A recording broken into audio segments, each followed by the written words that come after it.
Seza aliena dalimba bwayoza obusirusiru bwabe wamwe mulabe nno sagambye ogende yonje ebintu byange byonna naba byonna bijjudde enfufu mu nnyumba tululi amazzi gange wegayiika tompulira nkuyita toyitaba wano gosasula amazzi golaba gayiika oba obusirusiru bwabe wamwe wayonka buyonke oba wabuyonka mu nnyoko oba mu kitaawo wano wamwe n'omutunya nga tumutegeera amazzi gange nogaleka nga gayiika ate mpitaako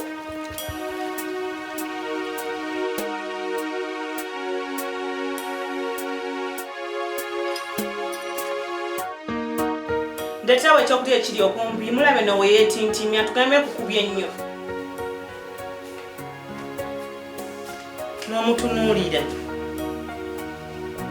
laba akasowaani kompeereddeko kalabwe kafaanana sina masowaani tonnesimba alikako kakkana oyina amagezi wakulirawa gwe mubi gwataasoma zaate tontunuulira nja kuyisaamu byennaku bye biri biwero kwata n'obusimu bwoze bundeekaanira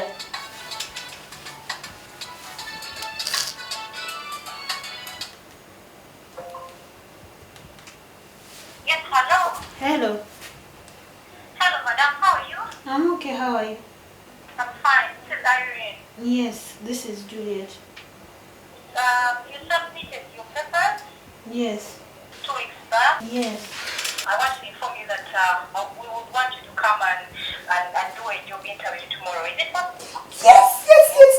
Yes. tondeekaanira sembereeri yes Yes, See ya, bro. I'll make it tomorrow. All right, madam. We'll be waiting for you. Thank you so much. You're welcome. Bye.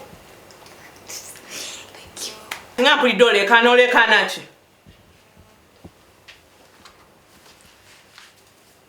Omanyi anti nina gye nali nasaba gye nali nateeka ebipapula byange nga nsaba omulimu. nze muna ekyogera nga onneemoolerako yogera bulungi.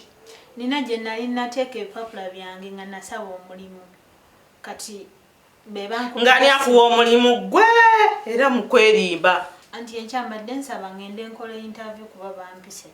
Ne bw'ogenda era nze mbasasira abagenda okuwa emirimu ng'ani akozesa ggwe ekyetere ekisiraani. Eze kyobomanya mbadde nkuyamba oba omalayo ennaku mmeka genda oba todda itirayo. Neyanza nnyo anti okundabira. Toneeyanza bulijjo kamanyi n'oluzungu. Kya buntu okuyisa obulungi abantu be tukozesa bulijjo ewaka naye buli lw'oli muyisa nga bw'oyagala oba nga gwe bw'olowooza obusungu oba obulumi aba agenda kubumalira ku bintu ebimwetoolodde ewaka okugeza nga abaana emmere n'ebintu ebifaanaganako bwe bityo. Ffenna Katonda yalina pulaani zaffe mu ngalo ze tomanyi puroguramu ze nkya myaka 2 oba 10 mu maaso. Abagezi abamu batugamba nti obulamu bulinga lupanka wa ggaali gye lukoma okwetooloola tomanyi wa obulamu bwe bunaabeera nkya.